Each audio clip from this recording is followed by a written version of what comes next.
মুরগির মাংস তো আপনারা সকলেই করেছেন, তো আজ আমি খুব সহজভাবে মুরগির মাংস রান্না করা দেখিয়েছি। চলুন দেখে নেওয়া যাক কীভাবে করেছি। প্রয়োজন মতো 4-5টা আলু প্রথমে নুন হলুদ মাখিয়ে তেলে ভেজে নিতে হবে। তারপর ওই তেলেই ফোড়ন অ্যাড করতে হবে, তেজপাতা, শুকনো লঙ্কা, ডাল,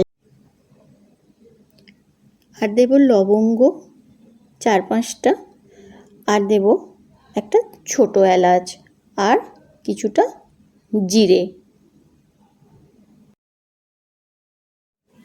ফোড়ন দিয়ে ওই তেলে আগে থেকে কেটে রাখা রাফলি চপ করা 5টা মতন বড় সাইজের পেঁয়াজ কেটে নিয়েছিলাম, সেটা তেলে দিয়ে ভালো করে নাড়াচাড়া করে লাল লাল করে ভাজতে হবে, যাতে পেঁয়াজের রসটা তাড়াতাড়ি বেরিয়ে যায়। তাই জন্য আমি একটু নুন দিয়ে দিয়েছি, এতে করে পেঁয়াজের রসটা তাড়াতাড়ি বেরিয়ে যাবে। আর নিয়েছি 2টো মিডিয়াম সাইজের টমেটোটাও রাফলি চপ করে এখানে মিশিয়ে দিলাম। এবার এটা ভালো করে ভাজতে হবে। এবার নেব কিছু বেসিক মশলা, হলুদ 1 চামচ, লঙ্কা গুঁড়ো 3 চামচ, নুন, অল্প একটু চিনি, 2 চামচ জিরে গুঁড়ো, 2 চামচ ধনে গুঁড়ো, আর 2 চামচ আদা রসুনের পেস্ট। জল দিয়ে একটা থকথকে পেস্ট মতন করে নিয়ে ওই মশলার মধ্যে পেঁয়াজ আর টমেটোর ভাজাটার মধ্যে দিয়ে অ্যাড করে দিয়েছি, দিয়ে ভালো করে তেলের মধ্যে মিশিয়ে দিয়েছি। এবার মশলাটাকে ভালো করে পাক করতে হবে। মশলাটাকে ভালো করে পাক করা মানে এই যে দেখতে পাচ্ছেন পাক হয়ে গিয়ে মশলাটা থেকে তেল ছেড়ে দিয়েছে। এই অবস্থায় বাটা মশলার যে ধোয়া জলটা ছিল সেটা অ্যাড করে দিয়েছি। এইটা অ্যাড করবার পর আবার মশলাটাকে নাড়াচাড়া করে, যাতে পুড়ে না যায় সেজন্য নাড়তে থাকতে হবে, নাড়াচাড়া করে ভাজতে হবে। তার থেকে দেখুন তেল বেরিয়ে গেছে। এইবার ওই মশলাটার মধ্যে আগে থেকে ম্যারিনেট করা, খুব সিম্পল ম্যারিনেট, কোনো টক দই নয়, কিছুই নয়, শুধু একটু লঙ্কা গুঁড়ো, হলুদ গুঁড়ো আর সর্ষের তেল মাখিয়ে রেখেছিলাম। 800 মতন মাংস ছিল, সেই মাংসটা ওর মধ্যে অ্যাড করে দিচ্ছি। মাংসটা অ্যাড করে ওই মশলাটার সঙ্গে ভালো করে মিশিয়ে নিয়েছি।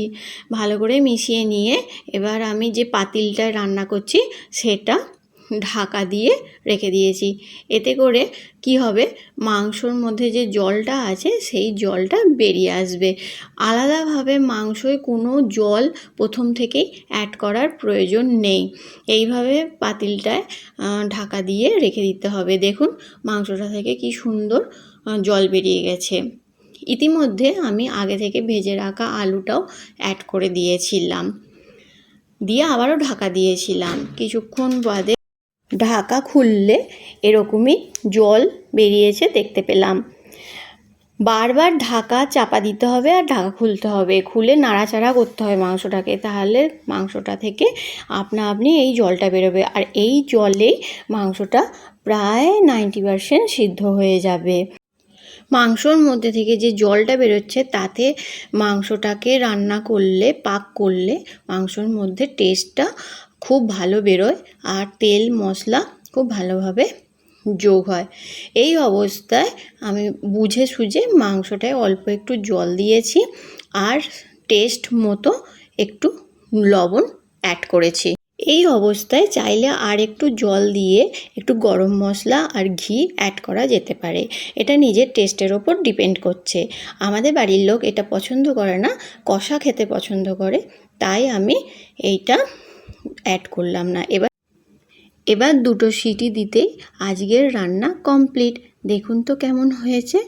গরম ভাতে কষা মাংস দারুণ সুস্বাদু। ধনেপাতা দিয়ে গার্নিশিং করলে আরও সুন্দর হবে। একবার ট্রাই করার অনুরোধ রইল।